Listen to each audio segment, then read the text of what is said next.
Магадгүй дэлхийн хамгийн нөлөө бүхий хүн мөн хамгийн их маргаан дагуулдаг хүмүүсийн нэг болох Америкийн нэгдсэн улсын ерөнхийлөгч Дональд Трампын төрсөн өдөр 2026 оны 6 дугаар сарын 14-ний өдөр болсон. Тэрээр дөнгөж саяул 80 насныхан босхийг давлаа. Ер нь бол энэ хүн төрөлхтний түүхэнд удирдагчдын нас болон энэ эрх мэдлийн харьцаа бол үргэлж хамгийн халуун сэдв бол үеийн үед бүх цаг үед бол байсаар ирсэн. Цагаан ордны гадна UFC-гийн холимог тулааны асар том тийм тор татсан түүний 80 насны төрсөн өдрийн ердийн нэг хувь хүний эсвэл аль нэгэн гэр бүлийн баярт үйл явдал бус харин дэлхийн нийтийн тэр хүчний тэнцвэр ерөнхийдөө аль зүг рүү хаашаа эргэж байгааг бол бүх нийтэд эрт тодор харуулсан томоохон геополитикийн тол болж өрнөлөө гэж харж болохоор үйл явдал болсон. Барууны либерал удирдагчид Трампын төрсөн өдрөөрөө чимээгүй байхыг илүүд үзсэн бол Бээжингийн зүгээс туйлын хүйтэн хянуур хандаж байхад Москвагаас Владимир Путиний зүгээс далд утгатай цахилгаан мэдээ илгээж ойрхон орнын султан болон шахууд арт мөнгө цалигсан бэлгүүд илгээсэн нь дэлхийн улс төрд ямар шинэ хуваагдал үүссэнийг бүх нийтийн өмнө бэлхнээ гэрчилсэн үйл явдал боллоо.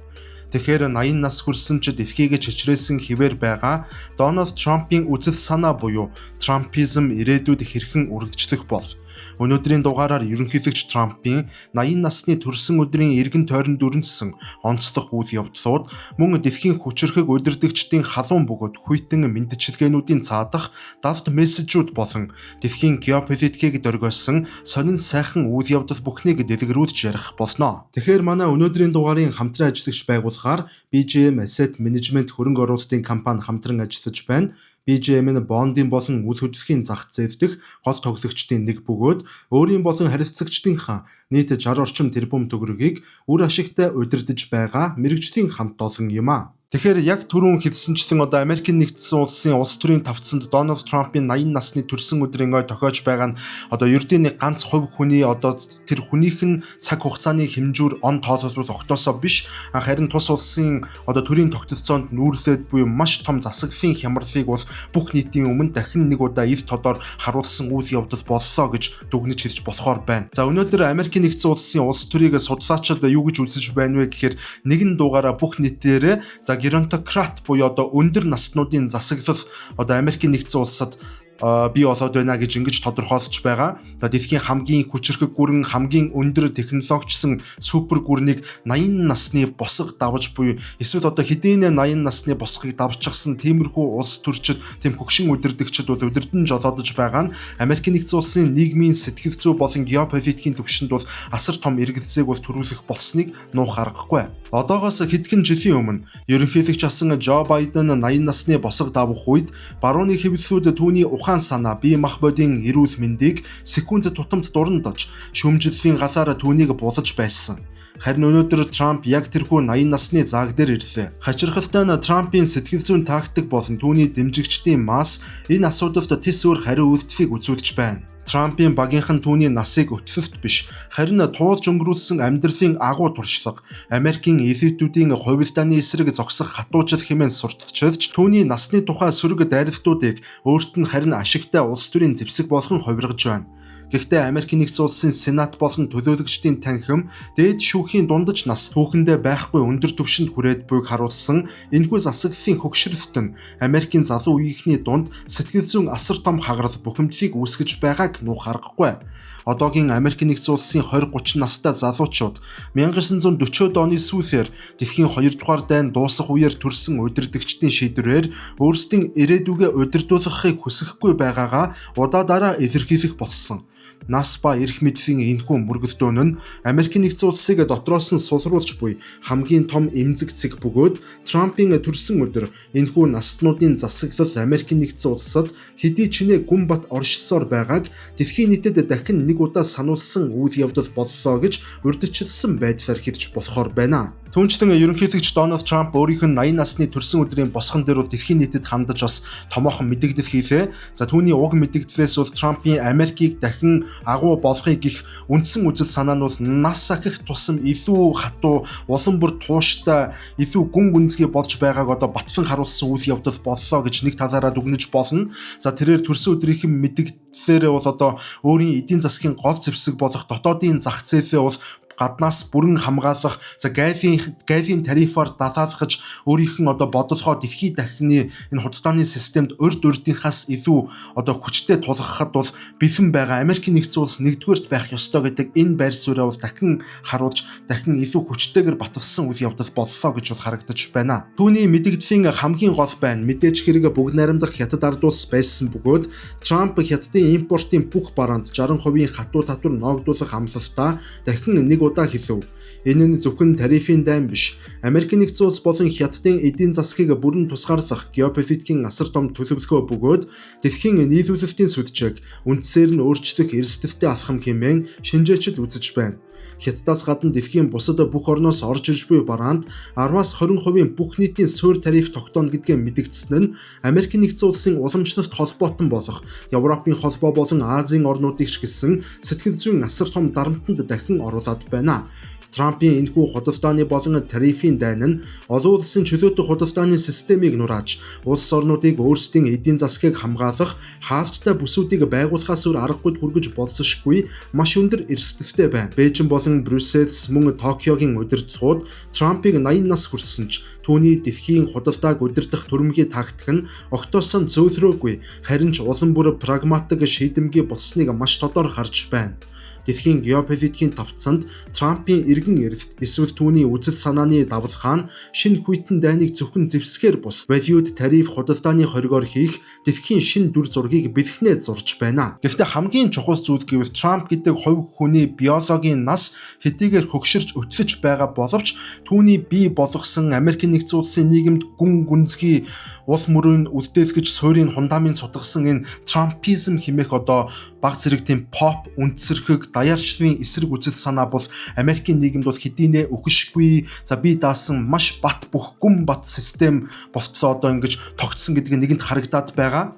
Энэ нь Трамп өөрөө хэдийгээр улс төрийн тавцангаас явж одсон ч гэсэн түүний асаасан тэрхүү гал Америкийн дундаж ажилчин ангийн тэр бүх уур бухимдалээр тогтсон тэр үзэл суртал эх хэдэн 10 жилийн туршид Америкийн нэгдсэн улсын гадаад бодлого болон дотоод бодлогод бол маш хүчтэй нөлөө үзүүлж ер нь бол баг бүх бодлогыг тодорхойлсон хэвээр байж магадгүй гэдэг ийм дүр зураглал бол маш хүчтэй харагдаж байна. Ерөнхийдөө консерватив үзлийн дүр зураглал Америкийн нийгэмд маш хүчтэй харагдаж байна. Трампын төрсөн өдрийн хөшигний ард өрнсөн хамгийн гол тоглоом бол Трампын дараах ирээдүйн залгамжлагчид нь хэн байх вэ гэдгийг тодруулах давт өрсөлдөөн байв.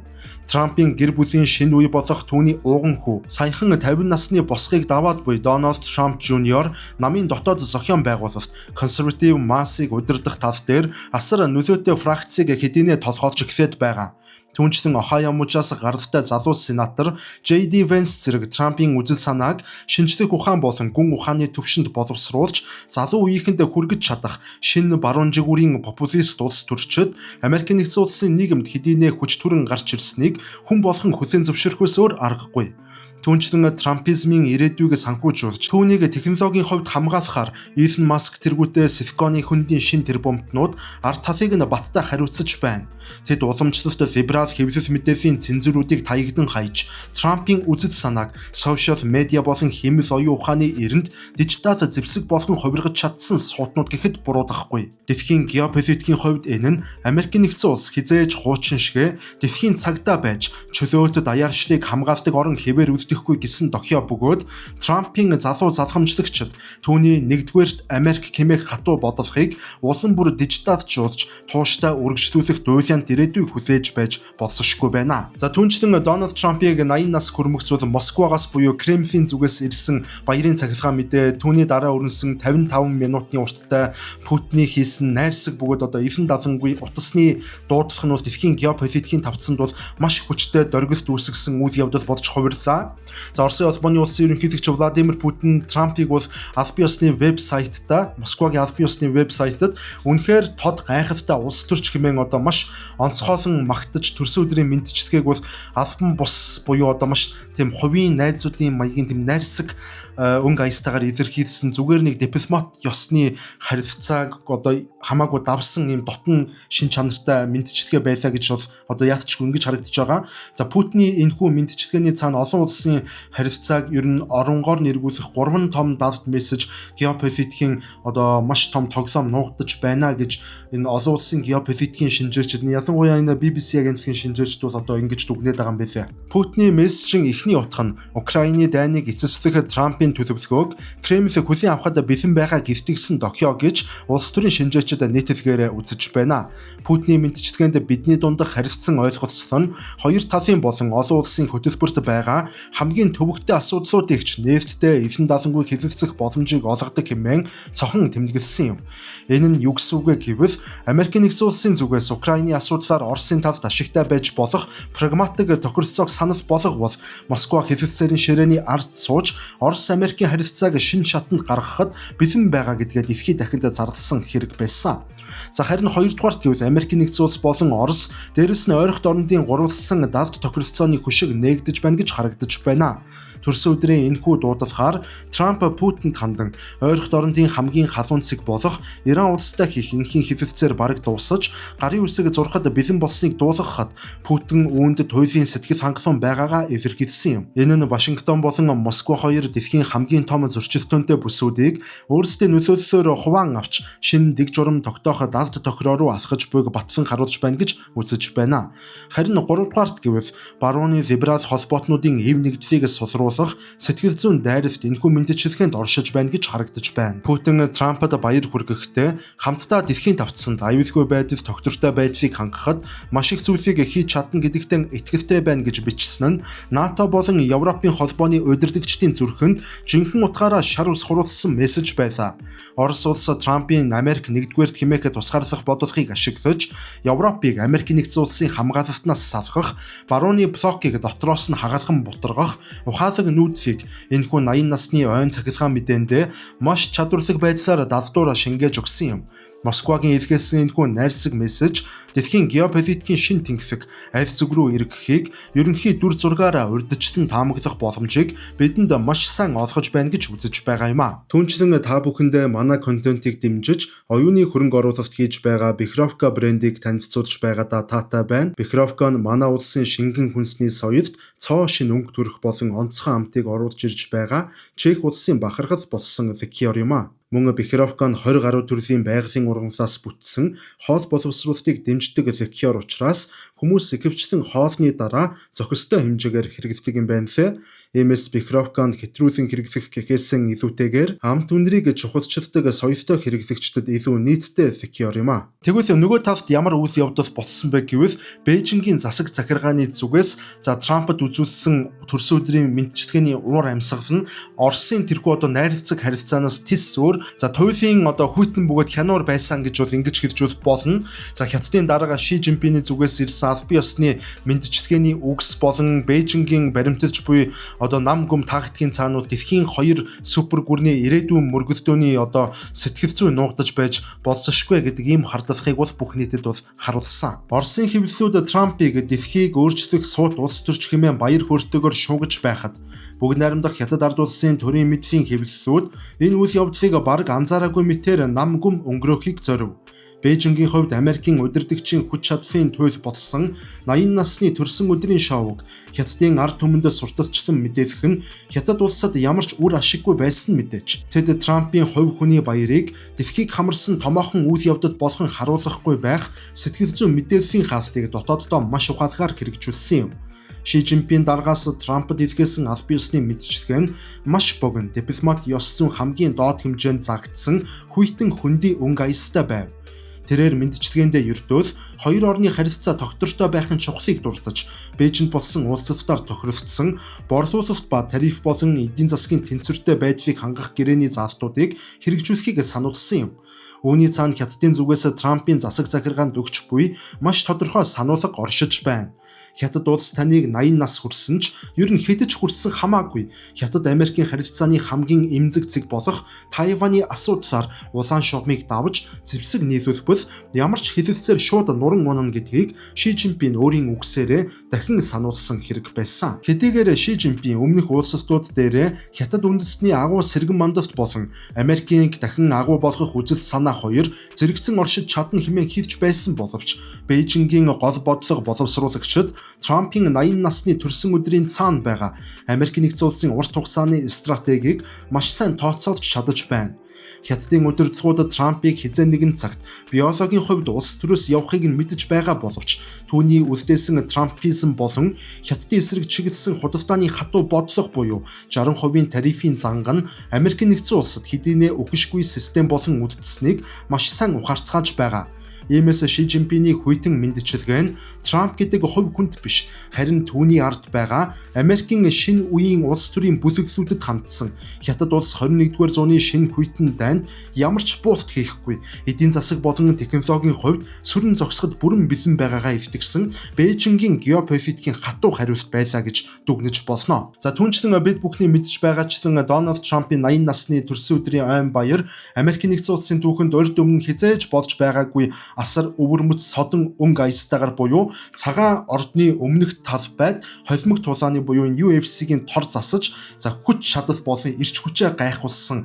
Би 80 настай байгаа боловч тулаан сонирхдаг хിവэр байгаа, би эрч хүчтэй хിവэр байгаа шүү гэдгийг бол дэлхийн нийтэд харуулсан юм том шоу байдлаар бол өрнөж таарсан. За гэтэл энэ том UFC-гийн тор тассан төрсөн өдрийн цаана Европ төвд ямар үйл явдал өрнөж байсан бэ гэхээр Европ төвд бол тис өөр хагарал улс төрийн хүчтэй шал өөр давлгаа бол яг энэ цаг үед өрнөж байсан. За баруун Европын либерал удирдагчид юу гэж үзсэн бэ гэхээр Трампын нас болон ирээдүйн бодлогод мэдээч хэрэг тэд нар туйлын болгоомжтой хандаж зарим талаар чимээгүй байхыг бол илүүлж байсан. За тэгвэл Европын баруун жигүүрийн популист улс төрчид болон консерватив улс төрийн хүчнүүд харин Трампын 80 насны ойг бол өөрсдийнх нь үжил санааны тэр агуу ялалт хэмээн уухайлан угтацгаалсан байгаа юм а. Европын баруун жигүүрийн давлгааг түүчээлэгч Трампын хамгийн үнэнч гадаадын холбоотон болох Унгарын ерөнхий сайд асан Виктор Орбан өөрийн сошиал хуудасаар дамжуулан хамгийн эв цагаан сэтгэл хөдлөлтөй мэндчилгээ илгээсэн юм.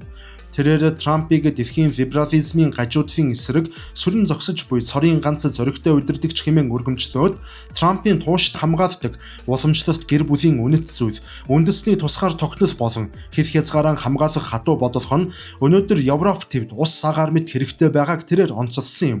Будапештэд болсон консерватив хүчний асар том цуглалтаас эхлэлтэй тэдний энэхүү найрсаг харилцаа холбоо нь Трампыг 80 нас хүрсэн ч Европын баруун жигүүрийнхний хувьд үжил санааны загалмайлсан эцэг хിവэр байгааг дэлхийн нийтэд батлан харуулсан гэхэд буруудахгүй. Түүнчлэн Виктор Орбаноос гадна Францын үндэсний үзэлтнүүд, мөн консерватив үзэлтнүүд, түүнчлэн Италийн баруун төвийн бүлэглүүд болон Германы AfD намын элитүүд Трампын 80 насны ой зориулж хамтын баярын мэндчилгээ видео уриалгуудыг араас нь илгээсэн нь олонний анхаарлыг яах аргагүй татав. Тэд Трампын Америк нэгдүгээр хэмээх бодлогыг өөрсдийнхөөрөө өөрчилж, Европ ТV-г европчуудад үлдээ хэмээх ураа болгон өөрчилж, Брюссель дэх Европын холбооны төвлөрсөн удирдлагын эсрэг Трамп гэдэг хүчирхэг дүрсийг өөрсдийн хамгаалалтын бамбаага болгон ашиглаж байна. Эдгээр удирдагчдын хувьд Трампын 80 нас бол хөгшрөлт биш, харин дэлхийд даяар хүчээр алдаж буй либерал систем болон глобалчлалын эсрэг хийх үндэсний үзлийн цусшгүй тэмцлийн бэлэг тэмдэг болсон гэхэд буруудахгүй. Энэхүү Европ дахь баруун жигүүрийн улс төрчдийн уухайн төрөлхийн цаана Европын холбооны дотоод систем оронгороо эргэх асар том геополитикийн айдас давхар нуугдаж байна. Францын ерөнхийлөгч Эммануэль Макрон болон баруун Европын бусад удирдагчид Трампын 80 насны шоу дуусмагц түүнийг Европт ирж Украины дайн болон НАТОгийн ирээдүйг шийдэх их долоогийн дээд хэмжээний уулзалтад оролцохыг хүлээж байгаа бол нөгөө талд Европын консерватив болон баруун жигүүрийн үзэлтнүүд Трампыг Европт ирж НАТОг сулруулж эсвэл Европын батлан хамгаалах зардлыг өөрсдөд нь даатгах замаар Брюссельсийн либерал холбоог дотроос нь задлаасаа хэмээн нууцхан найдаж түүний 80 насны ойн эндрийг өөрсдийн улс төрийн шин нэрэн үеийн эхлэл хэмээн тунхаглаж байна. Гэхдээ энэ бүхнээс илүү хамгийн гол нэг зүйл байгаа нь Трамп 80 насныхан баярын эндэр дээрээс Америк нэгдсэн улсын зүгээс Иранд тавьсан эдийн засгийн хатуу бүслэлтийг цуцалж дэлхийн газрын тосны гол зангилаа болох Ормузын хоолойг иргэн нээх гэрээ албан ёсоор бэлэн болсныг тунхагласан үйл явдал байв. Энэхүү мэдээ нь дэлхийн түүхийн эдийн зах зээлийг тогтворжуулж, газрын тосны үнийг буулгах үйс асар том нүүдэл болсон бөгөөд үүний цаана Арабын султанууд болон шайхууд түнчлэн Трампын баг ойролт орондын газрын тосны урсгал мөн түүний тээвэрлэлтийг хувийн хяналтандаа авах далд геополитикийн тохиролцоог аль хэдийнэ хийж дуусгасан байж магадгүй гэж хардаж байгаа юм а. Нөгөө талд Израилийн улс төрийн элитүүд болон ерөнхий сайдын зүгээс Трампыг Ерүсалим хотыг Израилийн нийслэл хэмээн хүлээн зөвшөөрсөн. Мөн Арабын орнуудтай түүхэнд Авраамын хэлэлцээрийг байгуулж өгсөн учраас Америк нэгдсэн улсын түүхэн дэх хамгийн агуу ерөнхийлөгч хэмээх алдрын мэндчилгээ дэвшүүлсэн. Тэд Трампын 80 насны ой болон Америк нэгдсэн улсын тусгаар тогтнолын 250 жилийн ойд зориулсан Ерүсалим хотын төвд түүний нэрмжит түүхэн хөшөө цэцэрлэгт хүрээлэн байгуулах шийдвэр гаргаснаа эд тодор зарласан.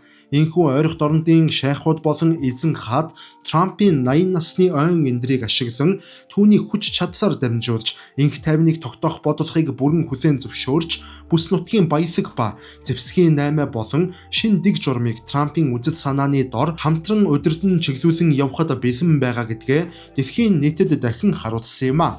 За ингээд өнөөдрийн дугаар маань энд хүрээд өндөрлөж байна. Та бүхэнд маш сонирхолтой байсан болов уу гэж найдаж байна. Ингээд дараагийн дугаараар дахин уулзтлаа түр баярлалаа.